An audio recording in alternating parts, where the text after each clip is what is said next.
ഇക്കുറി അധികാരം കിട്ടിയ 3 സംസ്ഥാനങ്ങളിലും അത്ഭുതങ്ങൾ കാട്ടുകയാണ് ബിജെപി. തലമുറ മാറ്റമെന്ന് പറയാവുന്ന വിധം പുതിയ നേതാക്കളെയാണ് അതത് സംസ്ഥാനങ്ങൾ ഭരിക്കാൻ പാർട്ടി ചുമതലയേൽപ്പിക്കുന്നത്. അങ്ങനെയാണ് തലമുതിർന്ന നിരവധി നേതാക്കളുള്ള രാജസ്ഥാനിൽ മുഖ്യമന്ത്രി കുപ്പായം അത്രയൊന്നും ഹൈ പ്രൊഫൈൽ അല്ലാത്ത ഭജൻലാൽ ശർമ്മയ്ക്ക് കിട്ടിയത്. മുൻ മുഖ്യമന്ത്രി വസുന്ധര സിന്ധ്യയാണ് ഭജൻലാലിനെ നിർദ്ദേശിച്ചത്. ഭജൻലാൽ ശർമ്മയെക്കുറിച്ച് അറിയാം. ഒരാഴ്ച നീണ്ട ചർച്ചയ്ക്കൊടുവിൽ രാജസ്ഥാനെ നയിക്കാനുള്ള നിയോഗം ഭജൻലാൽ ശർമ്മയ്ക്ക് നൽകിയിരിക്കുകയാണ് ബിജെപി. കോൺഗ്രസിനെ നിലംപരിശാക്കി അശോക് ഗെഹ്ലോട്ട് എന്ന കോൺഗ്രസ് നേതാവിന്റെ രാഷ്ട്രീയ ഭാവിയെ തന്നെ ചോദ്യചിഹ്നത്തിലാക്കി ബിജെപി നേടിയ വിജയം ഏറെ തിളക്കമുള്ളതാണ്. 200 അംഗ സഭയിൽ 115 പേരും ബിജെപിയിൽ നിന്നാണ്.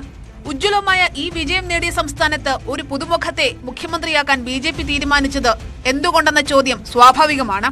രാജസ്ഥാനിൽ നിന്നുള്ള രാഷ്ട്രീയ തലവാചകങ്ങളിലൊന്നും അത്രയ്ക്കങ്ങ് കേട്ടിട്ടില്ലാത്ത പേരാണ് ഭജൻലാലിന്റേത്. കേട്ട പേരുകൾ വസുന്ധര രാജെ സിന്ധ്യ, ദിയ കുമാരി, ബാലക്നാഥ്, ഗജേന്ദ്ര സിംഗ് ഷെഖാവത്ത്, അർജുൻ മേഘ്വാൾ, അശ്വിനി വൈഷ്ണവ് എന്നിങ്ങനെ നിരവധിയാണ്. ഛത്തീസ്ഗഡിൽ വിഷ്ണുദേവ് സായിയെയും മധ്യപ്രദേശിൽ മോഹൻ യാദവിനെയും മുഖ്യമന്ത്രിയാക്കിയതിലൂടെ ബിജെപി അത്ഭുതം കാട്ടിയെങ്കിലും രാജസ്ഥാനിൽ അങ്ങനെയൊന്ന് പ്രതീക്ഷിച്ചിരുന്നില്ല.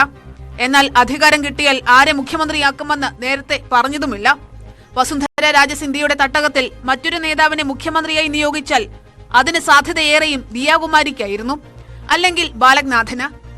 അങ്ങനെയായിരുന്നു ഭജൻലാലിനെ പ്രഖ്യാപിക്കുന്നതിന് മുൻപ് വരെയുള്ള സൂചനകൾ. എന്നാൽ ചർച്ചകൾ മുറുകിയപ്പോൾ വസുന്ധര രാജെ സിന്ധ്യ ഭജൻലാലിന്റെ പേര് നിർദ്ദേശിക്കുകയായിരുന്നു. ആദ്യമായാണ് ഭജൻലാൽ നിയമസഭയിലെത്തുന്നത്. ജയിച്ചത് സംഗനേർ മണ്ഡലത്തിൽ നിന്ന്, തോൽപ്പിച്ചത് കോൺഗ്രസിലെ പുഷ്പേന്ദ്ര ഭരദ്വാജിനെ. ഭൂരിപക്ഷം 48,081 വോട്ടുകൾ. ഭജൻലാലിന് സ്വന്തം മണ്ഡലമായ ഭരത്പൂരിൽ സാധ്യതയില്ലെന്ന് കണ്ട് സംഗനേർ സീറ്റ് നൽകുകയായിരുന്നു. അവിടെ ജയിച്ചു കയറി. ABVP-യിലൂടെ പൊതുരംഗ പ്രവേശനം നടത്തിയ കടുത്ത RSSകാരനായി ജീവിച്ച നേതാവ് കൂടിയാണ് ഭജൻലാൽ. 4 വട്ടം BJP ജനറൽ സെക്രട്ടറി ആയിരുന്നുവെങ്കിലും മറ്റു നേതാക്കളെക്കാൾ ലോ പ്രൊഫൈലായിരുന്നു ഉണ്ടായിരുന്നത്.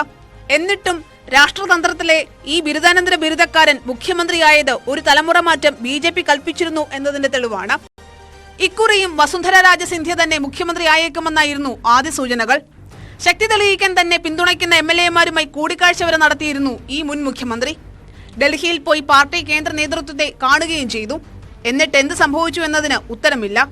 പക്ഷേ പെട്ടെന്നൊരു നിമിഷം ഭജൻലാൽ ശർമ്മ മുഖ്യമന്ത്രിയാകട്ടെ എന്ന് വസുന്ധര തന്നെ നിർദ്ദേശിക്കുകയായിരുന്നു. BJP അധ്യക്ഷൻ JP നഡ്ഡയുമായി സൂക്ഷിക്കുന്ന നല്ല വ്യക്തിബന്ധവും ഭജൻലാലിന് തുണയായിട്ടുണ്ടാകണം. ജയ്പൂർ രാജകുടുംബാംഗമായ ദിയാകുമാരിക്ക് മുഖ്യമന്ത്രി സ്ഥാനത്തേക്ക് സാധ്യത കൽപ്പിച്ചിരുന്നവർ ഏറെയാണ്. ദിയാകുമാരിക്കുണ്ടായിരുന്നു മുഖ്യമന്ത്രി മോഹങ്ങൾ. പക്ഷേ അത് ഉപമുഖ്യമന്ത്രി സ്ഥാനം വരെ എത്തിയുള്ളൂ. UP-യിലെ യോഗി ആദിത്യനാഥിനെ പോലെ ഒരു ചുവട് രാജസ്ഥാനിലും ഉണ്ടാകുമോ എന്ന് സംശയം ജനിപ്പിച്ച മറ്റൊരു നേതാവായിരുന്നു ബാലക്നാഥ്. കാവിയണിഞ്ഞ ഈ യുവനേതാവിന് സാഹചര്യങ്ങളെല്ലാം അനുകൂലമായിരുന്നു. ഇങ്ങനെയുള്ള വാർത്തകളോട് താൻ പ്രധാനമന്ത്രി നരേന്ദ്രമോദി കാട്ടുന്ന വഴിയിൽ രാഷ്ട്രീയ പരിചയം നേടുകയാണെന്ന് പറഞ്ഞാണ് പ്രതികരിച്ചത്. വസുന്ധരയ്ക്ക് മുഖ്യമന്ത്രി കസേര കിട്ടിയില്ലെങ്കിൽ കേന്ദ്ര ജലശക്തി മന്ത്രി ഗജേന്ദ്ര സിംഗ് ഷെഖാവത്ത് ഒരുപക്ഷെ ആ സ്ഥാനത്തേക്ക് വരുമെന്നും പ്രതീക്ഷിച്ചിരുന്നു. രാജസ്ഥാനിലെ രജവത് മുഖമായ ഗജേന്ദ്ര സിംഗിന് സാധ്യത ഏറെയുണ്ടായിരുന്നു. അതുപോലെ തന്നെ രാജസ്ഥാനിലെ BJP-യുടെ ദളിത് നേതാവായ കേന്ദ്രമന്ത്രി അർജുൻ മേഘ്വാളിനും സാധ്യത കൽപ്പിച്ചിരുന്നു. 3 വട്ടം MP-യായ അർജുൻ മേഘ്വാളിന് ഭരണരംഗത്തെ പരിചയവും അനുകൂല ഘടകമായിരുന്നു. റെയിൽവേ മന്ത്രി അശ്വിനി വൈഷ്ണവിന്റെ പേരും ചില കേന്ദ്രങ്ങളിൽ ഉയർത്തിയിരുന്നു.